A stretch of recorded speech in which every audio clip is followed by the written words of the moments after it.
Hello, everyone, and welcome back to another episode of All in All with Alex. I'm your host, of course, Alex. Today we have a very special guest with us.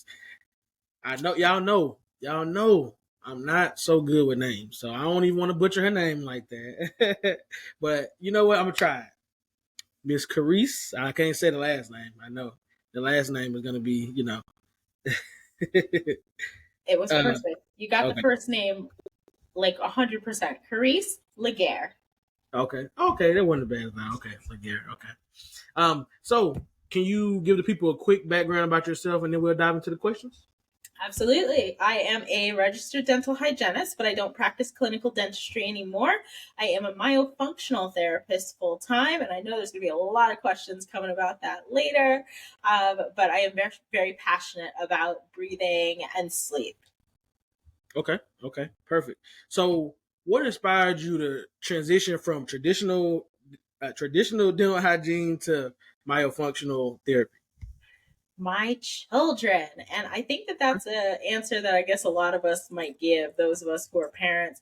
Our children always inspire us, in some ways change our lives, and for me they changed my career.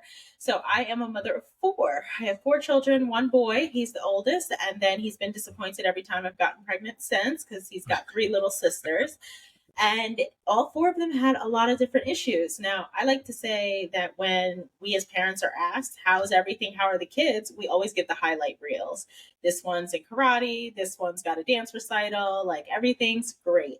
But underneath all of those wonderful pleasantries is the reality. And for me, my household reality was that my son had a lot of attention and focus, behavioral, social, emotional issues that we struggled with for a while. My daughter had, my oldest daughter, I should say, because there's three of them. My oldest daughter had every sleep issue under the sun. You name it, we experienced it. Sleepwalking, falling out of the bed, tossing and turning, night terrors, bedwetting, like everything. 10 years in a row, every single night, we were guaranteed some type of issue, and more often than not, a combination of issues. And then my youngest two daughters had a lot of upper respiratory issues. So whether it was ear infection, throat infection, congestion, like it was always some mix of that upper respiratory system seemed for them to not work very well. So all of my children had very common things. Like a lot of people struggle with attention and focus issues with their children, or sleep issues with their children, or upper respiratory issues with their children. And traditional medicine kind of dismissed it away. Oh, they'll grow out of that, or oh, here's some antibiotics. And it just wasn't something that was handled in that arena in a way that I felt truly comfortable about. It actually took a pediatric dentist that I was working for at the time while I was a hygienist, who put together the pieces for me that a lot of what they were experiencing, though it was common, none of it was normal. And a lot of it stemmed back to the way they were breathing and using their orofacial muscles.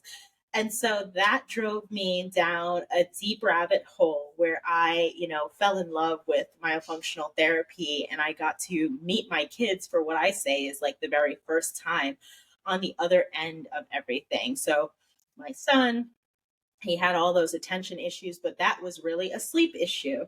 And we didn't know that there was such a large overlap between ADHD and sleep, that his misdiagnosis as ADHD and us medicating him, that wasn't necessary. That once we treated the sleep, he was actually able to thrive. And this poor boy who was struggling with school for so long, once we got to the root of his sleep issues, he actually wound up graduating college, not college, high school. He wound up graduating high school a year before his peers at 17. And so very, very proud of him.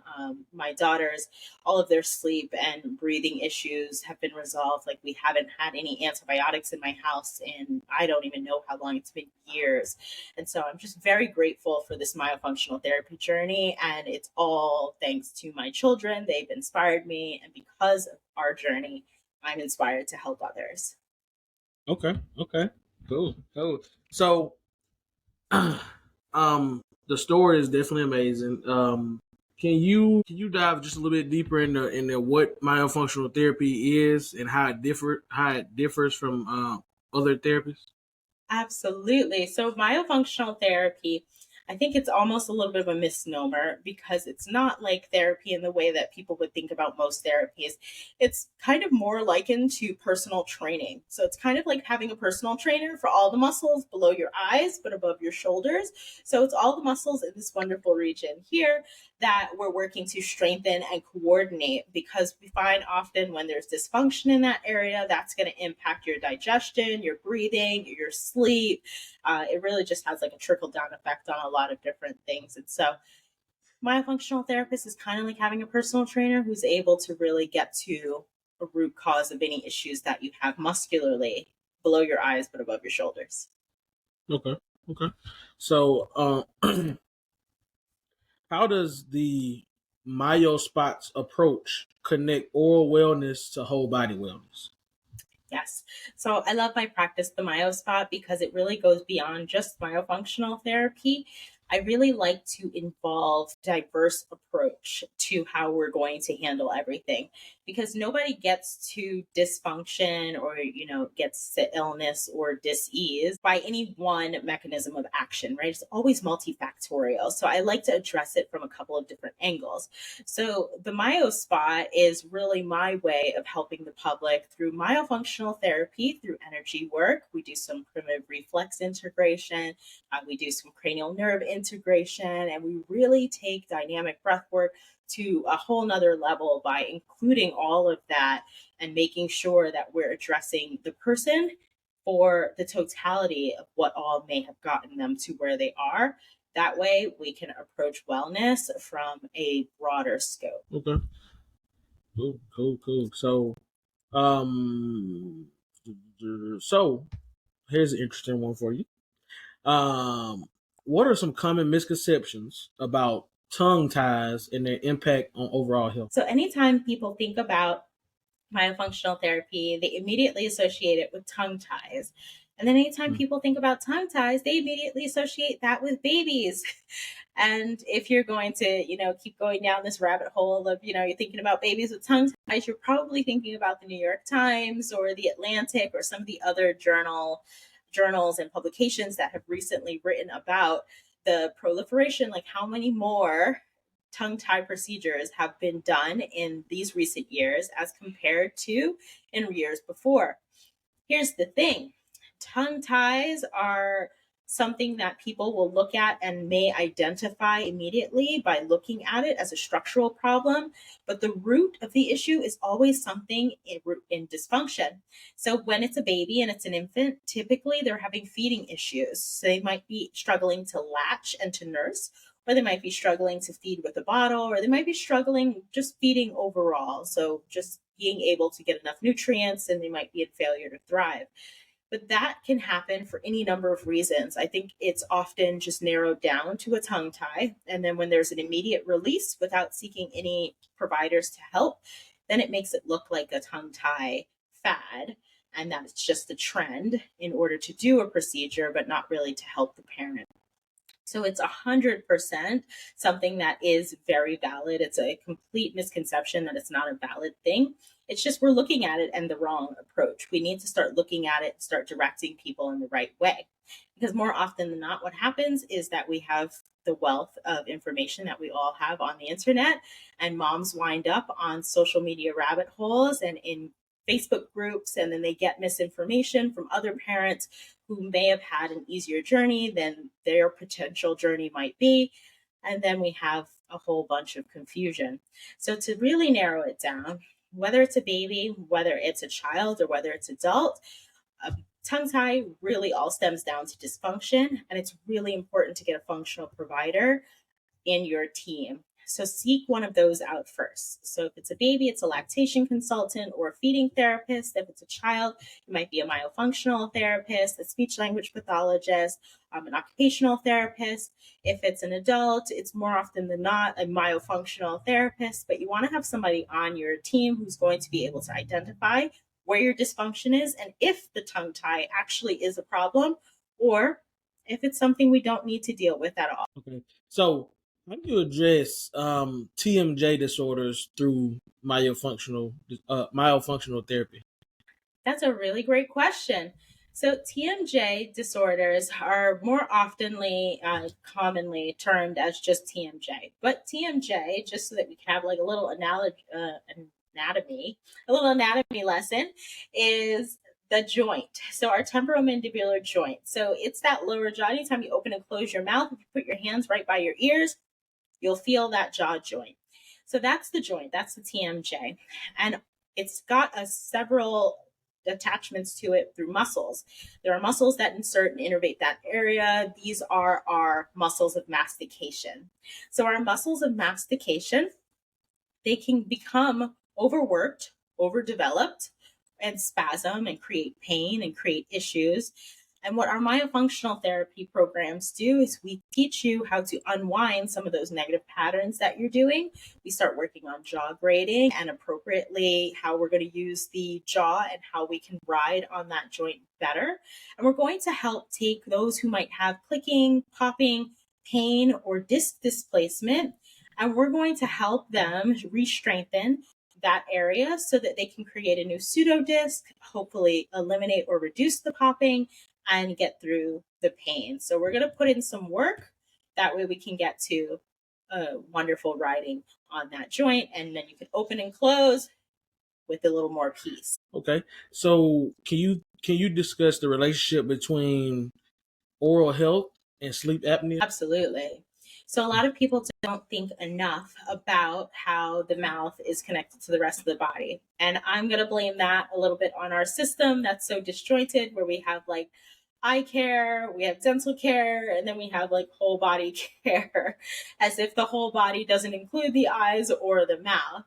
Right. So when it comes to sleep, I think a lot of people might think of sleep and you think of it in a way that's really disjointed, where you might be thinking maybe breathing through your nose, or just that sleeping is just something that happens in the subconscious. But sleeping is a whole body activity. And respiration, which is like the number one thing for all of us as humans. So we can go for weeks without food, days without water, but not any of us can go for anything more than a few minutes, perhaps, without air. So our bodies need that oxygen more so than anything else. And what happens is when we go to sleep, the first stages of sleep are muscle relaxation.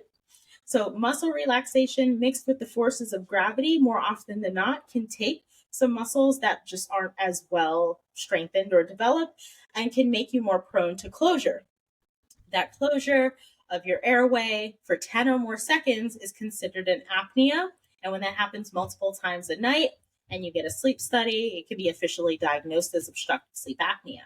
So let's take a look at it, and we'll take a step back and we'll take a look at it from another type of analogy that I like to use. So let's imagine someone with six-pack abs. This person with six-pack abs lies down and they're getting ready to go to sleep. The first stages of sleep, muscle relaxation, and then gravity puts a pull on them. Do we think that those abs are going to disappear? No, right? More often than not, somebody has six-pack abs, John Cena goes to bed at night, six-pack abs are still there, right? They don't go anywhere. But you take somebody who might have a beer belly or a different type of shape. Now you lie them down. First stages of sleep are muscle relaxation, and then we have the weight of gravity, and everything will shift. That beer belly suddenly doesn't sit up as high and round, like things have moved and shifted. And if we think about our airway like that, because our upper respiratory tract is a lot of soft tissue, if we think about our airway like that, when we have muscles that we're not really using, we're not really focused on, because most of us, we go to the gym to work out muscles that are shoulders down. Nobody's thinking about the fact that there's over 100 muscles above our shoulders. When we don't work out these muscles, they wind up becoming more flappy, for lack of a real better medical term. And when they're like that, it makes us more prone to having that closure.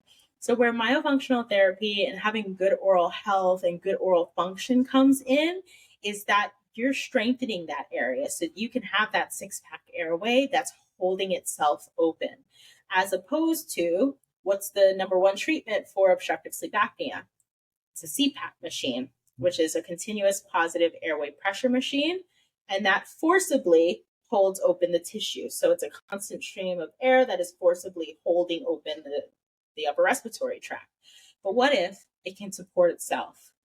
What if you could actually sleep and have a peaceful night without having to worry about that collapse? So I think it's incredibly important that we start to think about our body as one total unit, and that all of the health is really starting from where we're breathing, because without that, we've got nothing. Right. I would agree. I would agree. So, what inspired you to write Accomplish How to Sleep Better, Eliminate Burnout, and Execute Goals?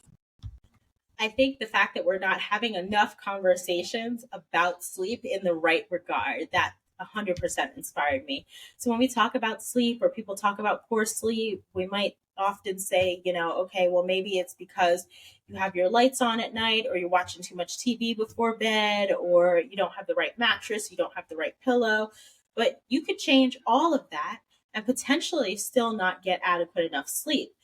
One, because of the analogy we just kind of mentioned earlier, where you might be still having muscles that cannot sustain and support a nice patent airway. And when you have that, you can't really breathe well. And the body's number one objective is to keep you alive. So your brain's gonna wake you up with every single apnea and say, hey, breathe. That way you get back into breathing. And then that's when we have these multiple arousals at night. That's going to be like the number one thing. Two is the snoring. Snoring's a big thing too, because snoring, you're actually hearing a little bit of that narrowing as the air is struggling to make its way. So it's the sound of air meeting resistance going down your upper respiratory tract, right? So we don't talk enough about how snoring might be very common, but that's not normal. And if we started having better conversations around these two things, I think people would be able to leverage really true restorative sleep, because once you're breathing and your body's not having to work on multiple arousals to keep you breathing and to keep you alive, it's able to actually restore cells. You get cell rejuvenation, your immune system is able to restore, your brain is able to adequately cleanse, memories are able to be input. There's a wealth of wonderful things that happen during sleep that we can't have even if you have the right pillow, even if you have the right mattress, even if you have the right conditions where you're not on your phone right before bed and you're doing all the right things, quote unquote, as per like a simple Google search for sleep hygiene. Right. I think that it's important for us to have deeper conversations. So Accomplished is my labor of love. That's my gift to the world, like a very easy to digest way to really understand how you can leverage improved breathing for improved sleep, which will improve your productivity, which will improve your efficiency. So that's how we get sleeping better, eliminating burnout, and executing goals. Okay. Yeah, I like it. I like it. I'm no doctor or anything like that, but I always say, the better sleep you can get, the better, better you can function, throughout your whole day. So, sleep is definitely very important. And I'm probably the last person to say that, considering I don't get much of it, but I'm still functioning for now. So I got to just get a little better on making sure I get sleepy. Yeah, definitely. Because we sleep for like a third of our lives. It's incredibly important that we are on top of it. Yeah. I've been here for last 10 years or so. I've been making sleep maybe like more so between a third and a fourth of my life. You know what I mean? So it's been less than 8 hours, but maybe slightly more than 4. So but okay. I got to get it back to that 8. Yeah. So anxiety. So how can you help clients overcome anxiety through your oral wellness techniques? I love that question. So, one of the first things that happens when you go to see a psychiatrist or a psychologist or any type of therapist with issues about anxiety is they start to teach you breathing exercises. There is a large research link between breathing and anxiety. There's an even deeper and greater link between our tongue and how we're able to connect to our vagus nerve by having our tongue in a proper rest position, which I'll get back to in a second. But when our tongue is connecting and really stimulating our vagus nerve, we're able to communicate with our autonomic nervous system. That's that fight or flight, rest or digest system, and being able to regulate between the two is a true power for those who have anxiety, because often they're running on that high sympathetic tone, which is that fight or flight, and it really does disrupt their lives. So breathing, we know, is very well linked. The tongue, we know, is very well linked through our dynamic breath work, through our ability to really help people establish proper oral rest posture. So that's that tongue. Our tongue at rest should be lightly suctioned up at the roof of our mouth. So from just behind the teeth on the palate, all the way back to our soft palate. We want our tongue to be lightly suctioned up against there. And in that wonderful sweet spot with the back of the tongue, really suctioned lightly against the soft palate area is where you're going to get that stimulation for the vagus nerve. And that's where you're going to find the magic. So a lot of what we do is very indirect. I'm not ever really targeting anxiety as a whole. I'm just teaching better systems and techniques that are going to help them be able to better manage. And a happy accident that does occur for some people is that there is a reduction in anxiety. There's a reduction in ability to more appropriately manage those symptoms. So, do you ever is there certain signs that you can notice that someone might benefit from myofunctional therapy? Like, if you never worked with them before, like, you see any signs that will let you know, like, hey, they'll really benefit from this? Absolutely. So, one really good sign is that your sleep quality is just not good. But your sleep quality is not good because specifically you feel like you're being woken up multiple times an hour, you're gasping for air at night, you might be a heavy snorer or a heavy breather. A lot of people talk about heavy breathing. Breathing is not something that we're ever supposed to hear. If you're hearing your breathing, air is meeting resistance as it's trying to get to your lungs. And I don't know about you, but if I heard that food was trying to meet resistance as it's getting to my stomach, I would address that. And so I think people with that same level of urgency need to address any type of audible breathing. So hearing breathing, whether it's day or night, mouth breathing, an inability to really close the mouth and really respirate through our nose is a very big sign. We want all of our oxygen to be filtered through our nose. So what happens is our nose is going to be the only place where we'll be able to filter and humidify that air that's coming in and then produce nitric oxide. That way the air can adequately bind to the receptors for the hemoglobin, and then we get that appropriately flowing throughout the body. And so it's incredibly important that you're aware of how you're breathing, what's going on in your mouth. If you have any orofacial pain, that's always a good indication too that you're a really good candidate for myofunctional therapy. Tongue ties, but as we talked about, tongue ties, I think myofunctional therapists should probably be one of the first calls for those, as opposed to a release provider who would just, surgically revise that. Okay, so how has teletherapy changed your practice, and what benefits does it offer clients? I think telehealth has really revolutionized the way that we're able to provide care. So, myofunctional therapy is not something that a lot of people have heard of. And I guarantee you, for the amount of people that know of it, there's maybe half a therapist for everyone that really does need it. There's not enough therapists. And with the telemedicine, teledentistry, teletherapy, with the increase in the use of that, we've been able to really improve our access to care. And that's the biggest thing for me. So telehealth has allowed me to see people all over the country for the United States, to see people internationally. I've seen people all over the world, from far reaching as Australia, closer, Canada, Mexico, Costa Rica. I've seen people all over the globe. And I think that that's the best part, because you can go anywhere and you could probably find a dentist or some level of a dental specialist, but you can't go just anywhere and find a myofunctional therapist. But with the power of teletherapy, you can now. You're just one click away. Right, that's right. Um, so I know I'm kind of jumping around. So okay, so how do you approach treating children versus adults in the myofunctional therapy? Oh, I love that. Children are very malleable. By the time a child has reached age 4 to roughly 6, they've got about 40 to 60% of their craniofacial growth and development done. By the time they hit age 7, it's roughly 75 to 80% of that craniofacial growth done. I mean, when you still have that growth potential, that is phenomenal because that means that the work that we do with the muscles are going to have a big impact on their growth trajectory and their ability to grow and shape faster than it would in an adult.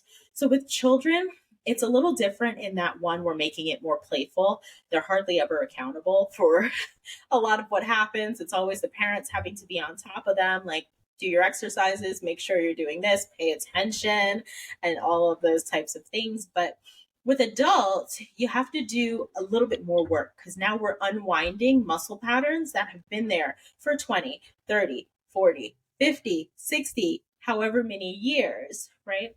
So when we are working with adults, it's a little bit more focused, a lot more explanation. The kids don't care why they're doing the exercises, they just care that they have to do them. And so we make them fun. The adults care why they're doing the exercises. So we're talking about what muscles you're working, why you're doing them, how you can really leverage it for improvement in breathing, improvement in chewing, improvement in swallowing, improvement in, your jaw function. And so it's a lot more explanatory, but you get good results with adults in the same way that you do with children. It's just children, you see it so much faster. They're so easy to mold, and they just change. Change happens quick with them. Whereas with adults, you wait a little longer, but you will get great results too. Um, so what are some simple exercises that people can do at home to improve their orofacial function? Yes. So I think the first thing that I would recommend before we start getting into some simple exercises, the very first thing I would recommend is a nasal hygiene routine. It's incredibly important. The foundation of myofunctional therapy is proper oral rest posture, and that includes the lips being closed and breathing primarily through the nose. But a lot of Mhm. people sometimes don't have that patency there, or they just are not able to really access it. We clean all the rest of our body. It's incredibly important. I can't stress enough the importance of cleaning our nose and being sure that our nose is patent and ready for respiration. So I would say before you start trying any exercises, do some nasal hygiene. That way it's going to be something that helps keep you nice and clean. A saline rinse, a saline irrigation system. When people hear saline irrigation, they always think neti pot. It doesn't have to necessarily be a neti pot, but something that's going to clean out the passages. After that, then you can start to think about doing some exercises. One of the best ones is really conscious meditation. So, conscious breathing, being aware of your breathing, manipulating your breathing, getting that awareness and being able to start, stop, pause, extend your inhales, exhales, or do breath holds is powerful. You can change your body chemistry with just the way you breathe. And so having a conscious awareness of it is going to help you and be most beneficial. Then, third thing that I would say, as far as exercises and what to do, is that you really want to start working the six pack airway that I was talking about earlier. So, if you can gargle, if you can hum, and if you can do things that will really engage this pharyngeal space, you're going to benefit significantly from it. So, gargling and trying to hold that, or humming and trying to hold that for upwards of 20 to 30 seconds. It's a really great exercise for those muscles a couple of times a day, and you can thank me later. Cool. So, what challenges have you faced in promoting myofunctional therapy within the traditional dental community? That is the best question I think I've ever been asked. That's one of those hot ones type questions. I've faced a lot of challenges. I think dentistry as a whole is a little reluctant to change. Myofunctional therapy has been around for over 100 years. It originated in dentistry. And it is something where the fathers of orthodontics were trying to figure out what makes people have teeth that aren't in alignment. And it really came down to these orofacial muscles. And I think we've just gotten so far off track from the origins of the profession that it's been hard to come back around. And so I think the biggest pushback has been just a resistance to anything that sounds new, that sounds too different. Even though it's not new and technically it's not really different, we're just dealing with the muscles instead of dentistry is very focused on the hard structures like the teeth and the bone. It's been a struggle just trying to promote because not everybody's aware of it. It just sounds very new, and people are always resistant to change and to newness. You're right about that. So when you think about your clients that you've had, is there any success story that just stands out that you think about the first time you hear somebody say a success story of someone who's significantly improved through your methods? Yes, yes. I have a couple that I talk about, but I have one that I talk about probably more than the others. I had a woman who came to me. Her parents had passed not too long before. She had gotten out of a long term relationship. Like everything had kind of shifted in her life in a not positive way. And she was really falling into depression. The sleep was very, very poor, like struggling, could not get any more than maybe 2 hours of sleep a night. And this was with all the efforts of trying and trying, was seeing a specialist for sleep, was taking a lot of drugs to try to induce sleep, and it just was not helping. Got diagnosed with obstructive sleep apnea and had to wear a CPAP. And even the CPAP didn't quite help in the way that, it didn't help to improve the duration of sleep and certainly not the quality of it. So it was working with her and being able to work with her to the point where, she wound up not having to use the CPAP anymore. She got a promotion in the middle of while we were working, like her mood, her everything, it just really lifted. She had wound up working and getting a promotion and just getting her life back on track step by step. And she credits a lot of it to one, being able to sleep, but two, just having a lot more self awareness, because that's the true thing that myofunctional therapy brings. We're not thinking about these muscles. Like we're all focused on the wrong sets of muscles, our biceps, our abs, quads. We're focused on all the big sets. But we don't focus on these little ones that really do make such a big difference in our mental health and our overall health. It's really all about the breath. So becoming hyper aware of this area and really being able to tune into your body at the very beginning of where everything happens. So the very beginning of respiration, the very beginning of eating and drinking and digestion, it it really does highlight so much for you, and you start to kind of learn a little bit more about yourself.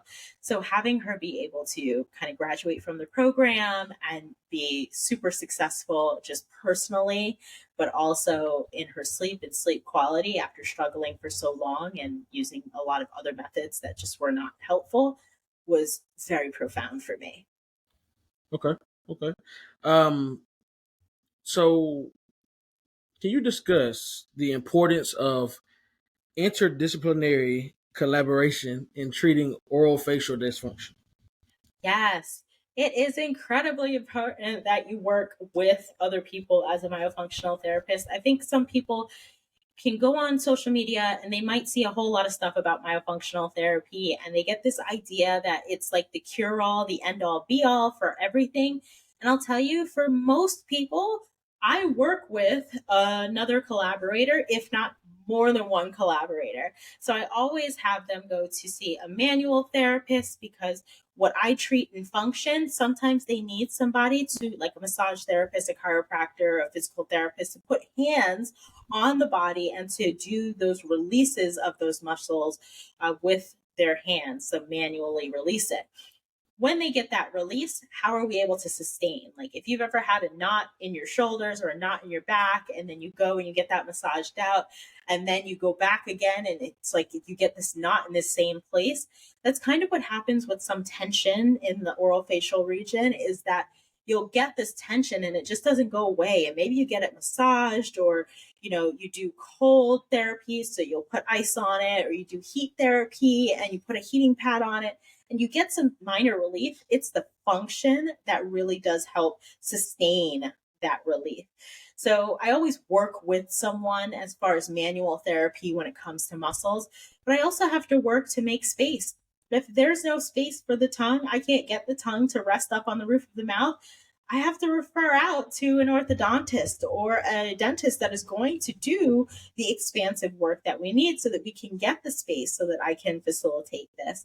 I really do love collaborating with occupational therapists or speech therapists when there are gross motor skill issues or involved, or speech issues involved.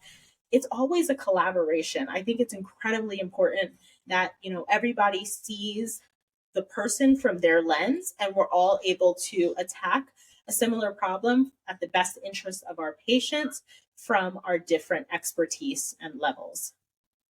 Okay.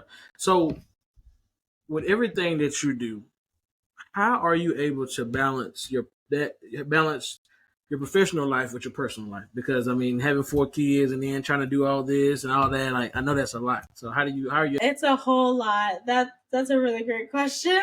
How do I balance? I just try my best, honestly. I am very blessed that I work with my husband on my business. Like, we are partners in the Myo spot. And so he's equally there. He's there to help me manage my schedule so that it's not too overwhelming. He manages and helps to manage the household. And so it's really a team. I mean, I wouldn't be able to balance and manage anything all on my own.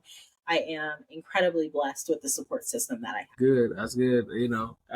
I ask a lot of people that question about how they balance everything that's going on, and it's like almost everybody, for the most part, has the same answers. Like, I don't know. I just balance it somehow, because you're trying to do everything that you want to do or that you're passionate about, and then do your career and everything, and then also still be there for your family. And it's like, this person needs you, that person needs you. You got clients that need you, and it's like, I need myself sometime too. When can I get that in? You know what I mean? So yeah, so I figure I'd ask that because I know I'd be having hard time balancing as well. Um, so what are some common barriers that people face in seeking myofunctional therapy, and how do you address those? Yeah.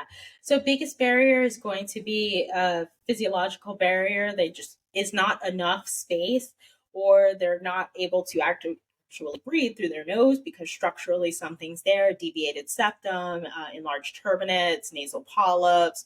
There's any number of reasons that they might not be able to breathe. So structural deviations, if there's not enough space, we're referring out to a dentist for expansion, or we're referring to an ENT. That way we can get clearance and they can get medical treatment for whatever might be in the way physiologically. So physiologically, there's always that aspect of things that for most people, I would say we have to, cross out those things first. But for another set of people who have psychological barriers, I think those sometimes are more difficult to overcome. So those who have, traumas associated with their oral dysfunction, there is a lot that we don't talk about with, assaults of a sexual nature, that there's violence in this head and neck region. And sometimes stimulating muscles in that area, it's a big no-go, or bringing awareness to that area is a big no-go. These are things that can put people instantly in that fight or flight, or that freeze, and drag out their sympathetic tone in a negative way, or put them or activate post-traumatic stress disorder.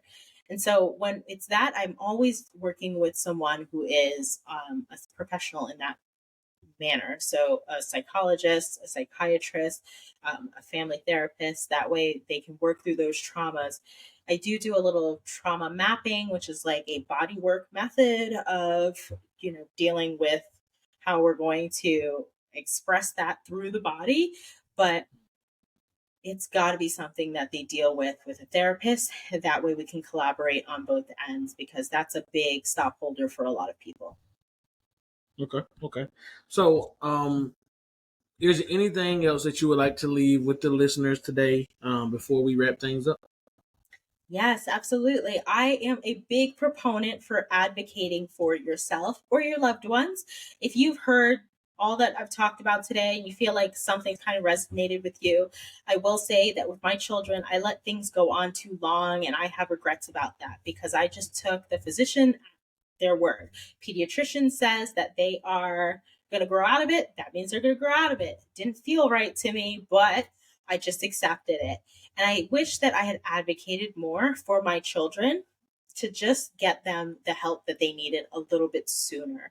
Because there are providers out there who will listen to you, who will stop, who will acknowledge and say, okay, you can either wait this out or you can go this path and I can refer you to this specialist and then you can get this tested and like rule this out.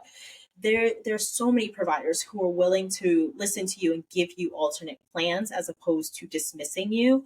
The medical model is not all bad. I don't want that to be the outcome of anything that I've said today. It's not all bad. It's just you have to advocate for yourself. You have to be the person fighting for you because if you don't, nobody's going to fight for you. So if something feels not right in your heart, keep going with it. Find your people. They're out there. Well, you guys heard it here first. Find your people. She said it. So that's going to be the new motto. Find your people. Yes.